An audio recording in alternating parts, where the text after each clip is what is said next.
Hello বন্ধুরা, welcome to my channel at the happy parenting 2021।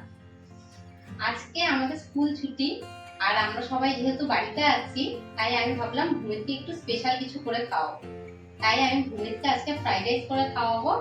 Fried rice তোমরা সবাই জানো, কিন্তু আমি আজকে ফ্রাইড রাইসটা এমনভাবে বানাবো যাতে বাচ্চাদের খেলে কোনো তেমন ক্ষতি না হয়। তাই দেখো, আমি এখানে ভাত বসিয়ে দিয়েছি। চালটাকে আমি 2 ঘন্টার মতন ভিজিয়ে রেখে তারপরে ভাতটা বসিয়ে দিয়েছি। আর ভাতটা মোটামুটি যখন 90% সেদ্ধ হয়ে যাবে তখন আমি ভাতটাকে নামিয়ে দেব। এরপরে ফ্রাইড রাইসের বাকি সরঞ্জামগুলো আমি তৈরি করে নেব।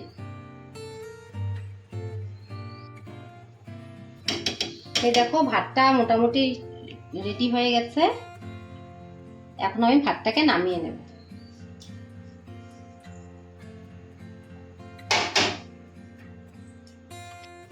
এই দেখো, আমি সব ফ্রাইড রাইসের সরঞ্জাম রেডি করে নিয়েছি।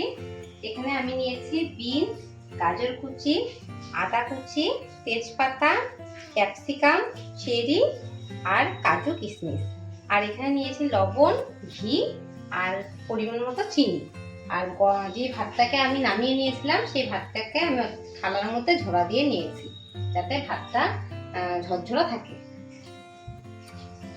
এখন কড়াইয়ে আমি সামান্য পরিমাণ সাদা তেল দিয়ে দিব।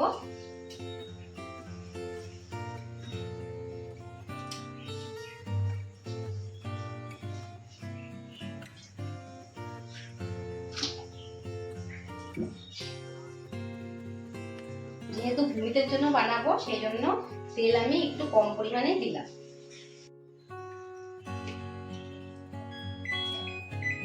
তেলটা গরম হয়ে গেছে। আমি সবার প্রথমে কিছুটা গোটা গরম মশলা তেলের মধ্যে দিয়ে দিই।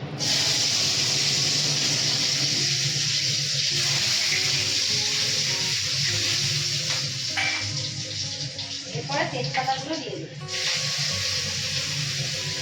এরপরে দিয়ে দিচ্ছি আদা কুচি,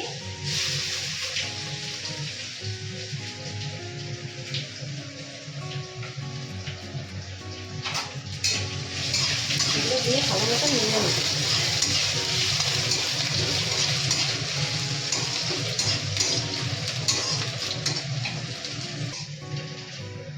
এরপর আমি একে একে গাজর কুচি দিয়ে দিলাম, বিনসটা দিয়ে দিলাম,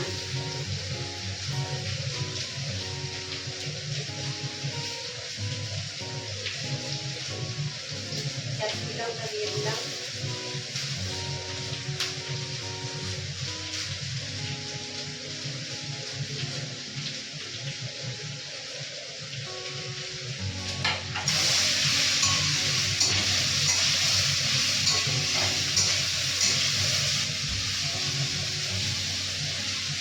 এরপর সামান্য এটার মধ্যে লবণ দিয়ে দিই।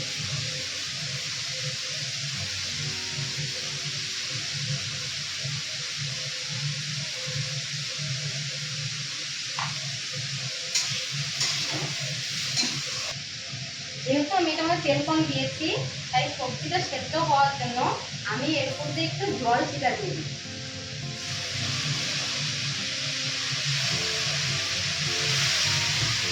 যে কোনো কিছু ভাজার সময় যদি আমরা এরকম জলের ছিটা দিয়ে নিই, তাহলে অল্প তেলেই ভাজা হয়ে যায়। এখন আমি গ্যাসটা কমিয়ে ঢেকে দিই।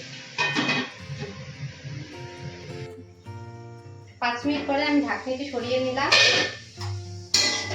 তাই দেখলাম সবজিটা ভালো মতন ভাজা ভাজা হয়ে গেছে।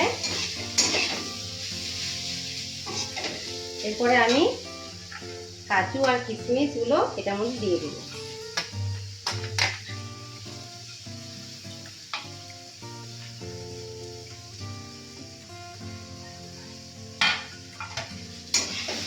কাজু আর কিশমিশ দিয়ে সবজি ভালো মতন নেড়ে নিই।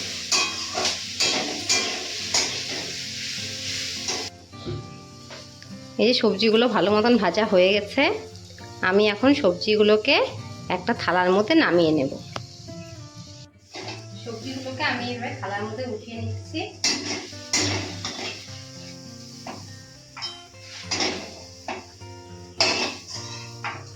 আচ্ছা, সবজিটা নামিয়ে নেওয়ার পর আমি সেম কড়াইতেই আবার আবার সামান্য পরিমাণ ঘি দিয়ে দিলাম।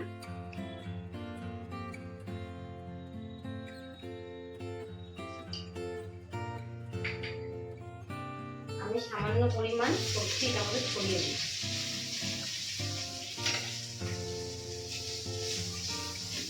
গ্যাসটা কিন্তু লো হিটেই থাকবে। আর তারপরে এখান থেকে অল্প করে ভাত এর উপরে ছড়িয়ে দিই।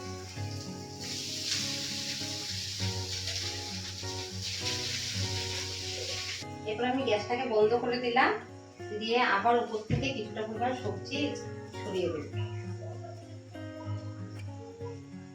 এখানে সামান্য পরিমাণ চেরিও ছড়িয়ে দেব।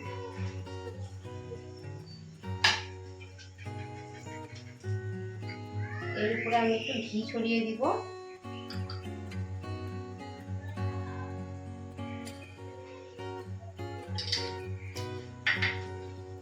আর সামান্য গরম মশলা ছড়িয়ে দেব। গরম মশলার পরিমাণটা খুবই কম পরিমাণেই দিতে হবে।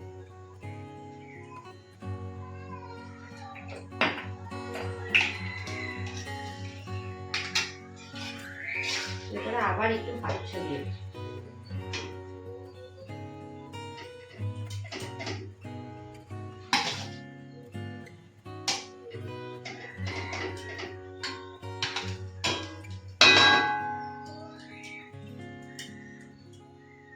এরপরে আবার একটু সবজি ছড়িয়ে দিব।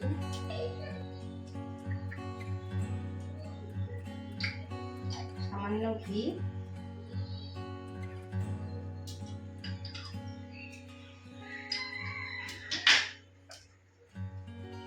আর সামান্য গরম মশলা।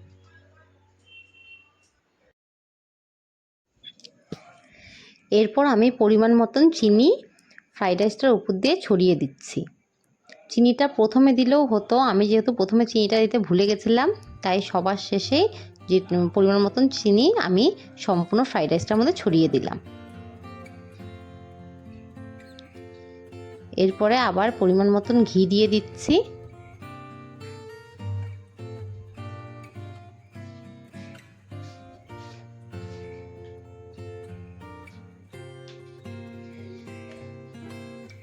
তারপর পরিমাণ মতন গরম মশলা গুঁড়ো দিয়ে দিলাম। এই গরম মশলা গুঁড়োটাও আমি বাড়িতেই বানিয়ে নিয়েছি।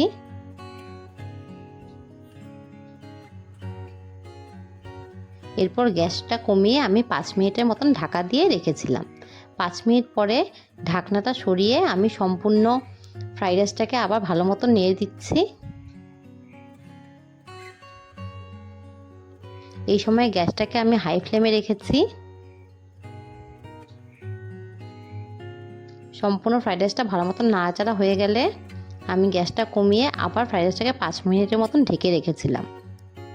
5 মিনিট পরে ঢাকনাটা সরানোর পরে এই দেখো আমাদের ফ্রাইড রাইস রেডি হয়ে গেছে। আর আমি ভূমিতকেও ফ্রাইড রাইসটা সার্ভ করে দিয়েছি। ভূমিত ফ্রাইড রাইস খেতে খুবই ভালোবাসে, তাই ও ফ্রাইড রাইসটা খুব এনজয় করছিল।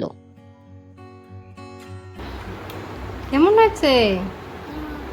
ভালো হয়েছে? ক্যাপসিকামগুলো খাবে কিন্তু, সব কিছু খেতে হয়। এখন এটা কি খাচ্ছ? কাজু বাদাম খাচ্ছ? টেস্টি হয়েছে? এটা কি খাচ্ছ? চেরি? সব সবজিগুলো খেতে হবে কিন্তু, সব সবজিগুলো টেস্টি। একটা ক্যাপসিকাম খেয়ে দেখাও তো একটু। এইভাবে বাচ্চাদের ফ্রাইড রাইস করে দিলে ভাতের পুষ্টিগুণও নষ্ট হয় না, আর অনেক সবজিও একসঙ্গে বাচ্চাদের পেটে ঢোকে। ভিডিওটি যদি ভালো লেগে থাকে তাহলে তোমরা আমাদের চ্যানেলটিকে অবশ্যই সাবস্ক্রাইব করে দিও।